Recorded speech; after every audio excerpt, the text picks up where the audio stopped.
উফ,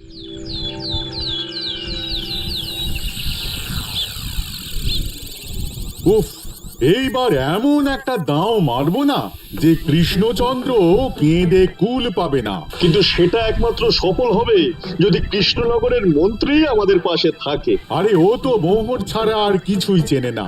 ওকে খবর দিয়েছি এক্ষুনি এলো বলে। রাজামশাই, কৃষ্ণনগরের মন্ত্রী এসেছেন। ওকে ভেতরে পাঠিয়ে দাও। প্রণাম খাম্বাজরাজ। এ কি রানীমা, আপনি? আমি তোমাদের কৃষ্ণনগরের রানীমা নই, আমার নাম ললনা। আমি হরেক রকমের গলায় কথা বলতে পারি। এটা আমার আসল গলা। ওরে বাবা রে বাবা রে বাবা, আপনি তো প্রতিভার জলজ্যান্ত রূপ। একে আপনি কোথা থেকে পেলেন খাম্বাজরাজ? বেশ কিছুদিন আগে একটা যাত্রা দেখতে গিয়ে ললনার সাথে পরিচয় হয়। ওর ব্যাপারে সবকিছু জানার পরে আমার মাথায় একটা বুদ্ধি খেলে যায়। তাই আপনি আমাকে ডেকে পাঠিয়েছেন, তাই তো? একদম তাই। আমার একটা পরিকল্পনা আছে। ছলে বলে কৌশলে ওই কৃষ্ণনগরের আসল রানীকে কিছুদিনের জন্য বাইরে পাঠাতে হবে। আর সেই সুযোগে সেসব দায়িত্ব আমার ওপরে ছেড়ে দিন। আমি নিজের দায়িত্ব নিয়ে ললনাকে কৃষ্ণনগরের রানীর সমস্ত আদব কায়দা শিখিয়ে দিয়েছি। এখন শুধু আমি বাকি ব্যাপার নিয়ন্ত্রণ করব। এখন মহারাজ বাৎসরিক হিসেব নিয়ে ব্যস্ত, তাই রানীমা চলে যাবেন আর তার বদলে ঢুকবে ললনা দেবী। তাহলে আর দেরি কেন? আজ রাতেই বেরিয়ে পড়ো। আর যদি আমার পরিকল্পনা অনুযায়ী এগোতে পারো তাহলে কিছুদিন পরে তুমি হয়ে উঠবে কৃষ্ণনগরের রাজা। আমার কত দিনের আশা। চলুন তাহলে। হ্যাঁ চলুন। রাজবাড়ির বাকি ব্যাপার যেতে যেতে বুঝিয়ে দেব। রানীমা কিভাবে কথা বলেন, কাকে কি বলে ডাকেন, রাজবাড়ির কোথায় কি আছে সব।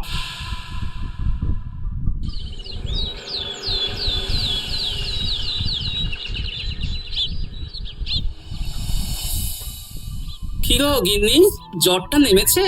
এই জ্বরটা কমেছে, কিন্তু শরীরটা খুব দুর্বল গো। তুমি পারলে ভাতটা রান্না করে রাজবাড়ি যাও। আমি বেলার দিকে এই কিছু একটা তরকারি করব। না না গিন্নি, তোমাকে এই শরীরে রান্না করতে হবে না। আমি তরকারির সবজি কুটে রাখছি। হ্যাঁ, ওই পুটির মাকে বলে রাখবো, ও এসে রান্না করে দেবে। তাহলে তো ভালোই হয়। জ্বরে একেবারে শরীরটা দুর্বল করে দিয়েছে গো। হ্যাঁ, তুমি বিশ্রাম নাও গিন্নি, আমি রান্নাঘরে যাই। দেখি গোপাল আজকে এখনো এলো না। ও কোনোদিন সময় এসেছে মহারাজ? ওকে তাড়িয়ে আপনি একটা কাককে রাজসভায় রাখলেও সে সময়ে আসবে। আসলে গোপালের কিডনির খুব জ্বর, আমি দেখে এসেছি। তাই হয়তো ওর কিডনির সেবা শুশ্রূষা করতে গিয়ে গোপালের দেরি হচ্ছে। তোমাকে আর গোপালের হয়ে কাসুন্দি গাইতে হবে না। এই তোমরা থামো তো। একটু দেরি হয়ে গেল মহারাজ। আসলে গিন্নির খুব জ্বর, তাই কিছুটা রান্না করে এলাম। আচ্ছা আচ্ছা আচ্ছা, তা এখন তোমার গিন্নির শরীর কেমন আছে? আগের থেকে ভালো আছে মহারাজ, জ্বরটা কমেছে, কিন্তু শরীর খুব দুর্বল। বেশ বেশ, একটু যত্নআত্তি করো। যাই হোক, আজকে সারা বছরের খরচের হিসেব আর আগামী অর্থনৈতিক বছরের প্রকল্প নিয়ে আলোচনা হবে। আলোচনা শুরু করা হোক। বিগত অর্থনৈতিক বছরে বিভিন্ন খাতে মোট খরচ হয়েছে 15,700 মোহর, আর বিভিন্ন কর বাবদ উপার্জন হয়েছে 22,000 মোহর। তাহলে তো মহারাজ ভালোই লাভ হয়েছে। এবার আমাদের দিকে একটু নয়ন মেলে তাকালেই হয়। সেসব তো দেখবই, কিন্তু তার আগে আমি মন্ত্রীর সাথে বিগত বছরের সব খরচ নিয়ে হিসেবে বসবো। হ্যাঁ, বেশিরভাগ দায়িত্ব তো মন্ত্রীমশাইয়ের কাঁধেই থাকে, তাই উনি কোনো হিসেবে জল দিয়েছেন কিনা সেটাও পরখ করে নেওয়া যাবে। এত কাজের চাপ যাচ্ছে কদিন, শান্তিতে ঘুমোতেও পাচ্ছি না। মন্ত্রী, তুমি আজ বিকেলে রাজবাড়িতে চলে এসো। বিগত অর্থনৈতিক বছরের হিসেবগুলো একবার দুজনে বসে মিলিয়ে নেব। আচ্ছা মহারাজ, যা করার তাড়াতাড়ি করে নিতে হবে। এখন দেরি করলেই এই বছরের প্রকল্পগুলো শুরু করতে দেরি হয়ে যাবে। মহারাজের জয় হোক। বলো প্রহরী, তুমি কি কিছু বলবে? মহারাজ, একজন কালো চাদর মুড়ি দেওয়ার লোক এলেন আর আমার হাতে এই চিঠিটা ধরিয়ে দিয়ে চলে গেলেন। এই গরমে চাদর মুড়ি? অদ্ভুত লোকটা। কি রে বাবা? সর্বনাশ! কি হলো? তোমাদের রানীমার জ্যাঠামশাই খুব অসুস্থ, তাই পরিবারের সবার সাথে দেখা করতে চান। ও মা গো, আজ সভা এখানেই শেষ। এইবার শুরু হবে আসল খেলা। কি বলছেন মহারাজ? হ্যাঁ রানী, আমাকে এক্ষুনি জ্যাঠামশাইয়ের কাছে যাওয়ার বন্দোবস্ত করে দিন মহারাজ। কিন্তু রানী, তোমার জ্যাঠামশাইয়ের বাড়ি কৃষ্ণনগর থেকে ঘোড়ার গাড়িতে গেলেও তো 1.5 দিন সময় লেগে যাবে। এদিকে আমার এত কাজের চাপ। আপনি বরং কয়েকদিন পরে আসুন, আমাকে এক্ষুনি যেতে হবে মহারাজ। বেশ বেশ, আমি তোমার যাওয়ার ব্যবস্থা করছি। সাবধানে যেও রানী, আমি 2-3 দিনের মধ্যেই আসছি।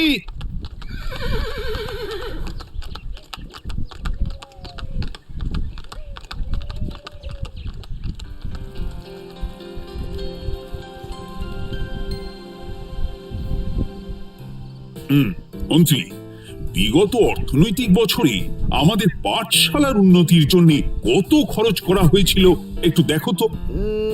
সব মিলিয়ে মোট 150 মোহর মহারাজ। কিন্তু আমার এখানে তো 170 মোহর দেখাচ্ছে।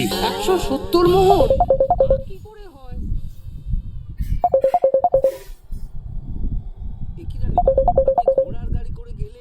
আর হেঁটে চলে এলেন? সে আমার ব্যক্তিগত ব্যাপার, তুমি তোমার কাজ করো।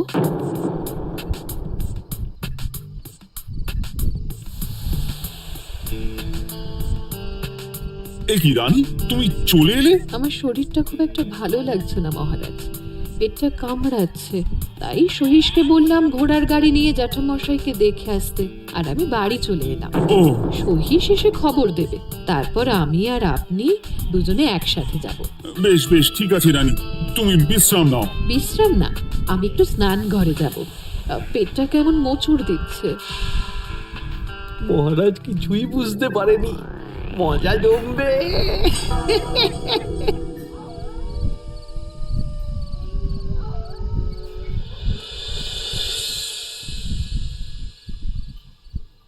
এ কি রানী, তুমি তোমার সব গয়না গাটি বের করছো কেন? আমার আর এই পুরনো নকশার গয়না পছন্দ নয় মহারাজ, ভাবছি কালকে সকালবেলা এই গয়নাগুলো শ্যাকরাকে দিয়ে শহুরে নকশায় নতুন গয়না বানাবো। কিন্তু এগুলো তো তোমার সবই পছন্দের গয়না। কিন্তু মহারাজ আমি ভেবে দেখলাম এই গয়নাগুলো সবই বড্ড ভারী গয়না, আমি শহুরে আধুনিক নকশার হালকা গয়না পরবো। এমনিতে জ্যাঠামশাইয়ের শরীরটা ভালো নেই, মনটাও ভালো নেই, ও, পেটটা কেমন মোচড় দিচ্ছে, আমি আরেকবার স্নান ঘরে যাব।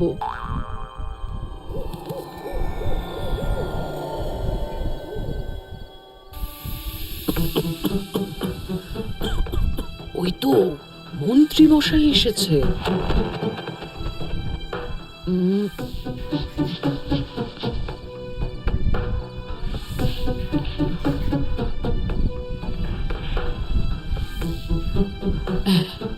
এই রাজ্যে গোপাল আমার শত্রু, কালকে থেকে গোপালকে খাটাবে।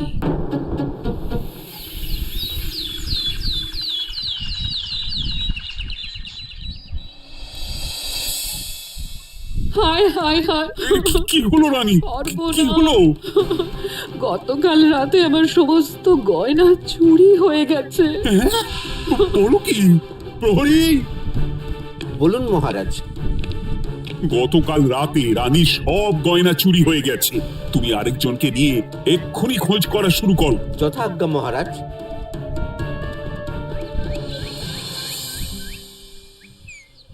আমার সব গয়না চুরি হয়ে গেল, এবার আমি কি করব? আরে রানী, তুমি কেঁদো না, সেই সকাল থেকে কেঁদেই চলেছো। আমি তো প্রহরীকে খোঁজ করতে পাঠিয়েছি। এই সব প্রহরী কর্মচারী কাউকে বিশ্বাস হয় না আমার, আজ থেকে সবাইকে ছুটি দিয়ে দেব। কি বলছো তুমি? সবাইকে ছুটি দিয়ে দিলে রাজবাড়ির কাজ কে করবে? কেন?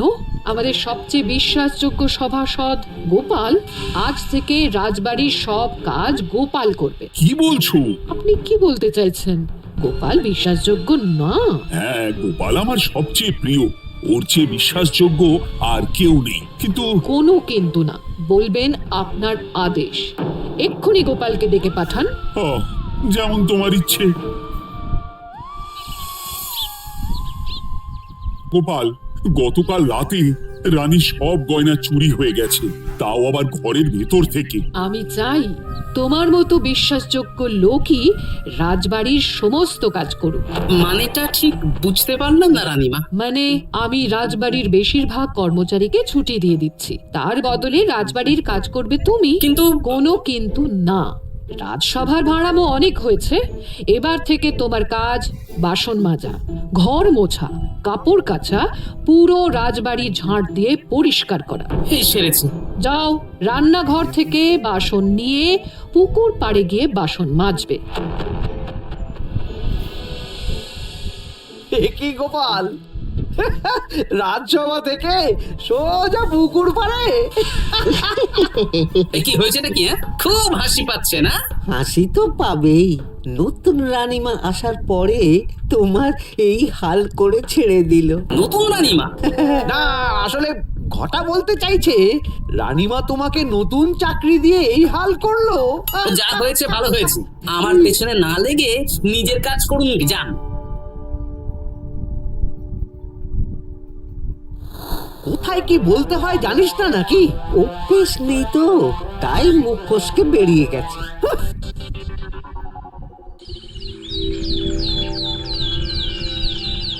রাজ্যে চোরের উপদ্রব বেড়ে গেছে, তাই আমরা কিভাবে চোরের উপদ্রব কমানো যায় সেই নিয়ে আজকে একটা আলোচনা করব। কিন্তু মহারাজ, রাজসভায় এখনো তো সবাই আসেনি। এই তো এসে গেছি। ওই রাজবাড়ির জামা কাপড় কাচ্ছিলাম। এ কি, গোপাল এখন রাজবাড়ির জামা কাপড় কাচে? হ্যাঁ, সেসব করতে গিয়ে আমার নিজের জামা কাপড়ই ভিজে গেল, তাই বদলে এলাম। মহারাজ, রানীমা ঘোড়ার গাড়ি করে এসেছেন। মানেটা কি? রানী তো রাজবাড়িতেই আছে। ঠিকই মহারাজ, আমি প্রহরীদের কাছে শুনলাম আমার মতন দেখতে কেউ রাজবাড়িতে উড়ে এসে জুড়ে বসেছে। মানে তুমি তো আগেই চলে এলে। কি কাণ্ড! এই কে?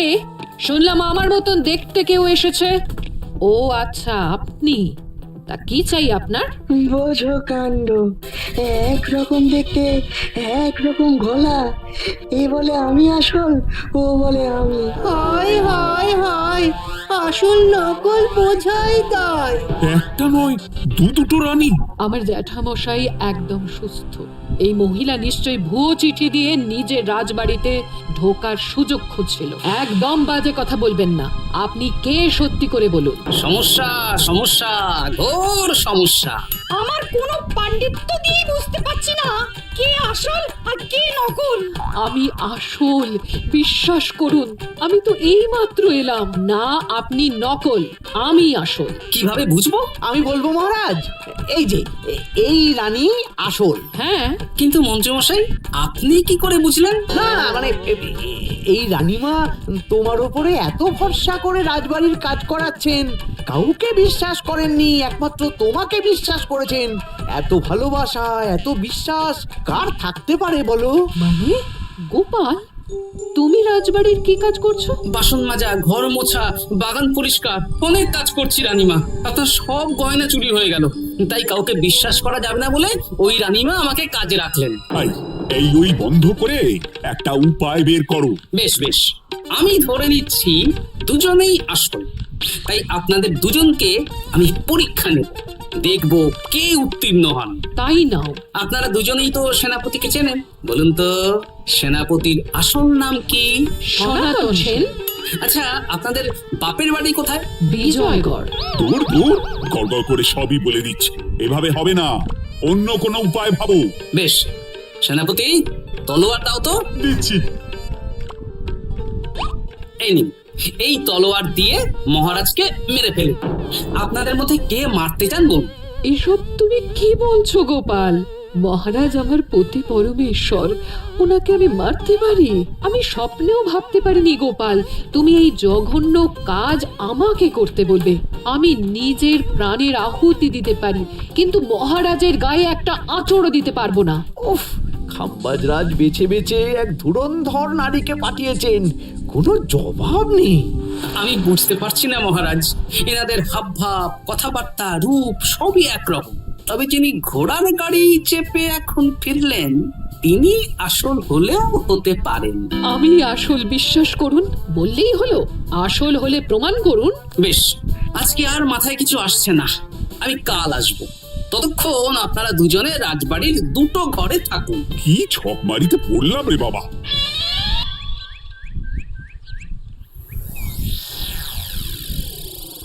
ললনা একদম তৈরি হয়ে এসেছে। দারুণ মজা হচ্ছে বলুন। এবার শুধু একবার আসল রানীকে সরিয়ে ললনা যদি রানী হয়ে যায়, তাহলে রানীর গয়নার মতন সব আমার হাতে চলে আসবে। তারপর কি হবে? তারপর ধীরে ধীরে মহারাজকেও কায়দা করে সরিয়ে দেব, আর খাম্বাজ রাজ আর আমি এই দুজনে মিলে এই রাজ্য চালাবো। কি বুদ্ধি আপনার মাথায়।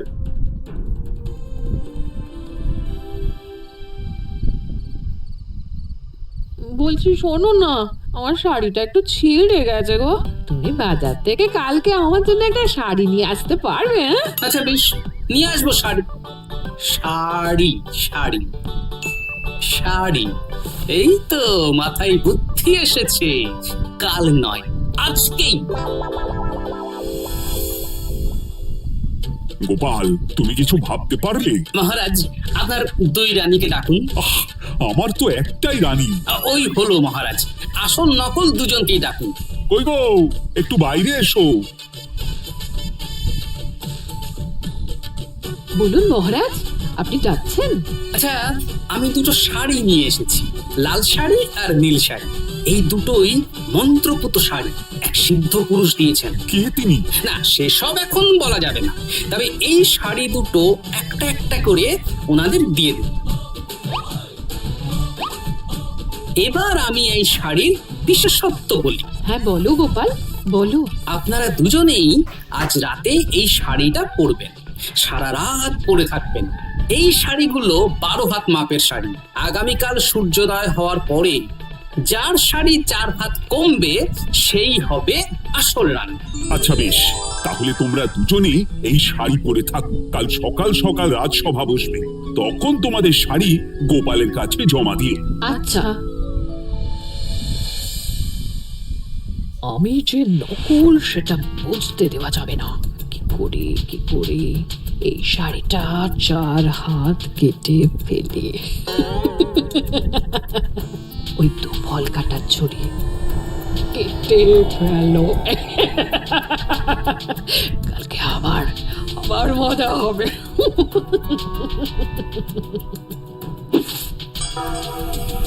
হে ঠাকুর, রক্ষা করো ঠাকুর, আমার শাড়িটা যেন 4 হাত কমে যায়। ঠাকুর রক্ষা করো।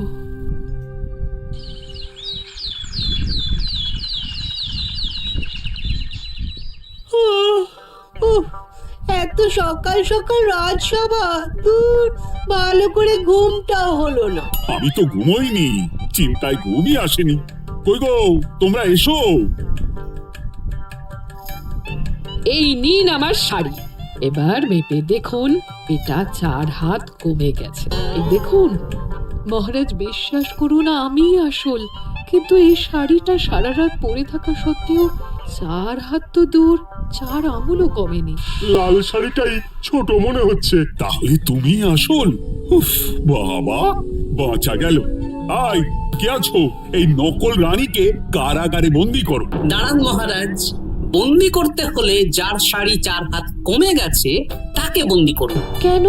আমার শাড়ি তো 4 হাত কমে গেছে। শর্ত অনুযায়ী যে আসল তার শাড়ি তো 4 হাত কমবে না, আপনি ধরা পড়ে গেছেন নতুন রানীমা। এগুলো কোনো মন্ত্রপুত শাড়ি নয়, এগুলো আমার পরিকল্পনার প্যাচ। আপনি নিশ্চয়ই নিজেকে আসল প্রমাণ করার জন্য শাড়িটা কেটেছেন। না মানে, না না না, তাহলে কমলো কি করে? না মানে হয়ে গেল। সত্যি গোপাল, তোমার বুদ্ধির জবাব নেই। গোপাল, তুমি আমাকে বাঁচালে। এই যে নতুন রানীমা, চুপ করে কেন? ওকে আমি কারাগারে গিয়ে বেত মারছি, তাহলেই সব বলবে। বল, কে তুই বল। আসলে মানে আমার নাম ললনা, আমি যাত্রাপালা করি, অনেক রকম গলায় কথা বলতে পারি। কদিন আগে খাম্বাজ রাজ আর এই মন্ত্রী মশাই